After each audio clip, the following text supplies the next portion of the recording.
Wanderer, the ultimate hippie trail journey, is a great read and a hell of a lot of fun.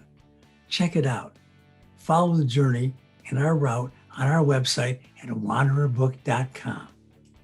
Hello there, it's Steve Reifman. And we're back for our weekly Wanderer. It's week 38. And this time we start out in a colorful little town up in the Himachal Pradesh in the Himalayas, Mandi. And we have some adventures getting out of town, make our way down to Chandigarh because we need to get down to Delhi and get some money and some visas and things. And Chandigarh is this kind of a French unusual town, but it was a way to get to the railroad. And we got the rail all the way down to Delhi, spent a few exciting days in Delhi, and made our way down to Agra. That's where the Taj Mahal is. So let's deal with the particulars.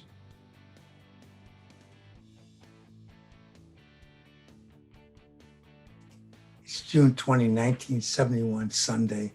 I'm in Mandi, the Himachal Pradesh, India. I'm on my way to Delhi because I've got to get some things done immediately. Visa, money. We get to Mandi about 6 p.m. and it's a knockout city after not seeing city for a while. And we get into a hotel. It's not so bad. And there's two freaks here. It's nice. One has a guitar. They hitched here from Delhi. So I might try to hitch to Delhi. This town is knockout. The heat mounts towards Delhi, though. I continue to meet people that have done some serious traveling. Incredible, long years of it.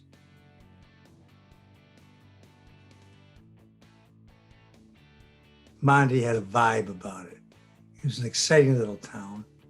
Don't really know why. Maybe the culture, because it's real India, after being with the Tibetans for a while.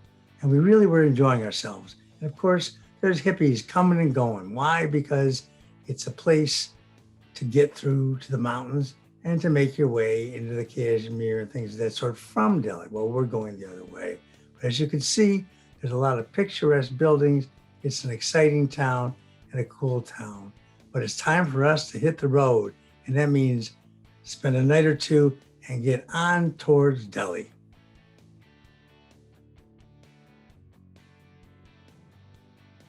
Here in Mandi, I begin to get more and more into Indian eating a bit. It's all right.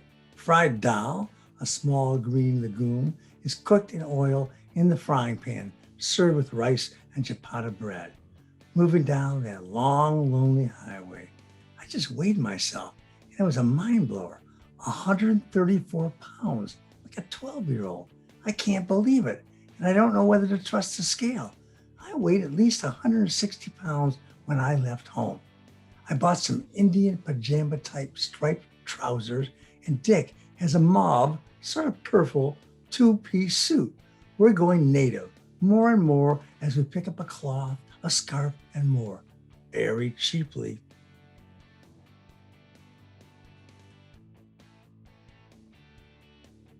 Mandi is far out, but we're hot to get to Delhi.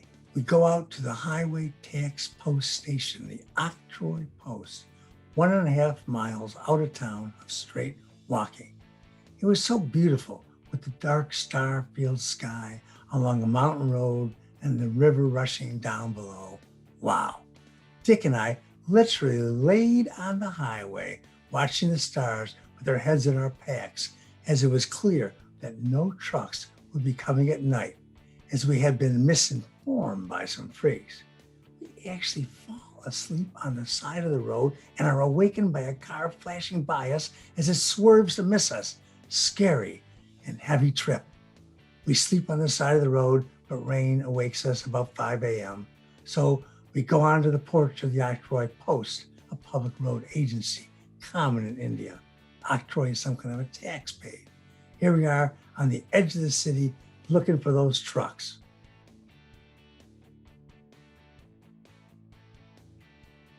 The rain stops, but our luck is nil. And after 4 hours, we are so desperate that we feel a bus is imperative. Suddenly, a bus comes and we flash to catch it. As the bus pulls down the highway toward Chandigarh, the next stop, Roger taps me on the shoulder and points to a mauve, purple color spot on the highway. Dick, in his Indian two-piece mauve suit. My God, he's such a slow butt.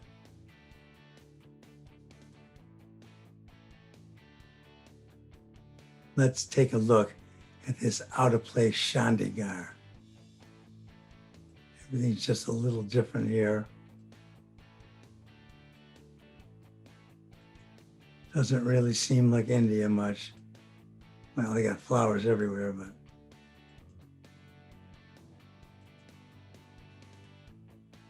this is the real stuff that doesn't look like India.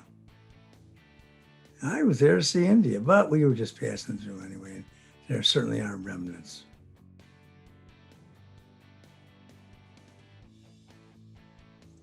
So there we are, leaving Mandi on the bus, and we can't do anything about Dick. At least we didn't think so.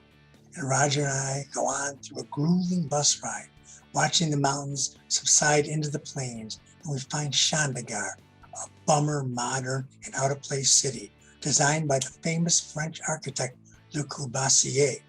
The railway station is 6 miles outside town. We get out there and we purchase tickets for Delhi, and soon Dick shows up and he's pissed. What an idiot. There was a guy with us who had Afghani hashish. I blew on the bus and at the train station. Good sleep, but it's going to be groggy in Delhi.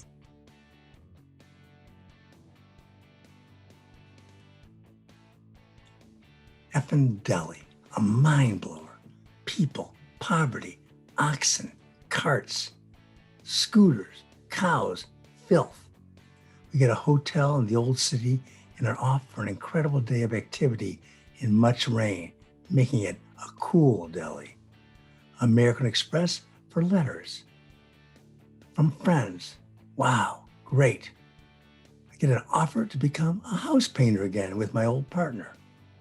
We truck off to the U.S. Embassy and I get a groovy letter from my mom, sweet woman, and a $250 check that I turn into traveler's checks. Best possible thing. New Delhi has jive food, and it's a groove, though, to catch the place and its feel.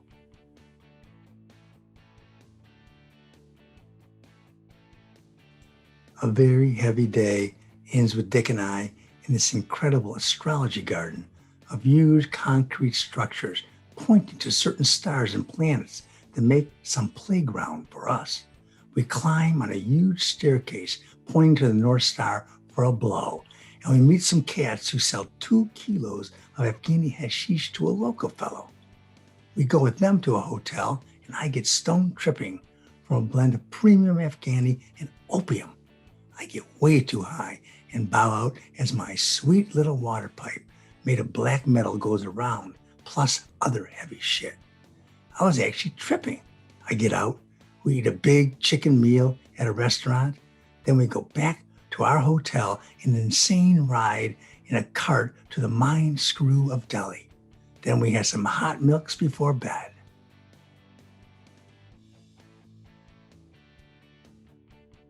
Today is in the Nepali embassy to get my visa to enter into that magic land that's the destination of all hippies in Kathmandu.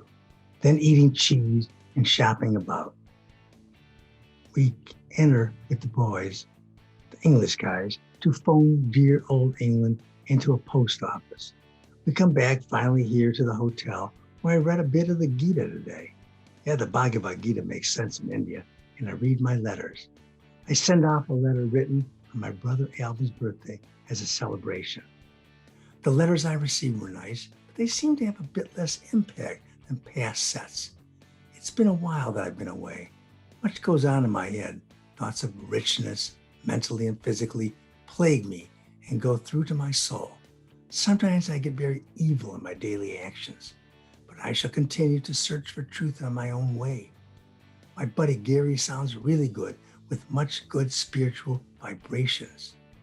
I read a bit from the autobiography of a yogi today in a bookstore about Babaji, who Gary turned me on to when I was back in Detroit.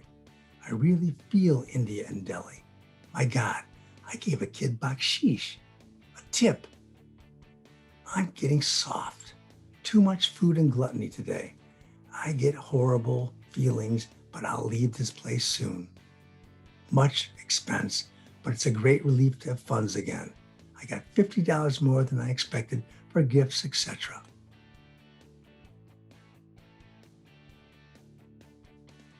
It's really nice in the heat of India. Delhi is an incredible city. Finished my chores and details in New Delhi with money exchange at 11, good price. Nepal embassy with my visa, and then got into Delhi a bit. The streets are truly incredible, so intense. Shops closed, nighttime street shops open. I move out into the heat of the night and find a fantastic procession of 2 whole bands and floats with marchers, signs, and colored lights far out. The streets are filled with people.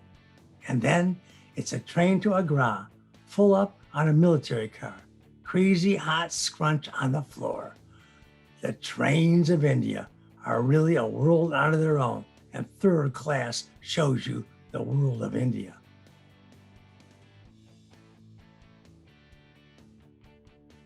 We take an Indian train in third class from Delhi on to Agra. Why? That's where the Taj Mahal is located. And of course, being in India, I've got to go there. Today in Agra, I just relax, and then we'll move down the road. I bought 2 carved elephants made of stone on the front of the street in front of the Red Fort, which is really fantastic and might as well be just as great as the Taj Mahal because it's worth seeing. Very nice, but I think I've been hoodwinked. They're not marble, much softer stone. Who cares? Oh, I bought a flute in Calcutta, a side flute that I blow into. I'm learning. The heat is really incredible. The noise of the jungle goes on outside. Heavy trip. Wow. On the road again. Saw some camels yesterday. Nice. I may write a letter home. My head's really flying. I'm cosmic. I'm everywhere. People, places, things, God, meditation, past, future, present, stoned impressions. Music flows sweetly from a fine flute, and Krishna, the flute bearer, god of the Hindus, plays aloud for all to see. On the road again, I've got a new flute. While in the city of Agra, a holy man drew a 2-colored third eye on my forehead. Ain't gonna eat my heart out no more. Next week, it's week 39. We'll be going from Agra after spending a few days there enjoying incredible sights, including, of course, the Taj Mahal.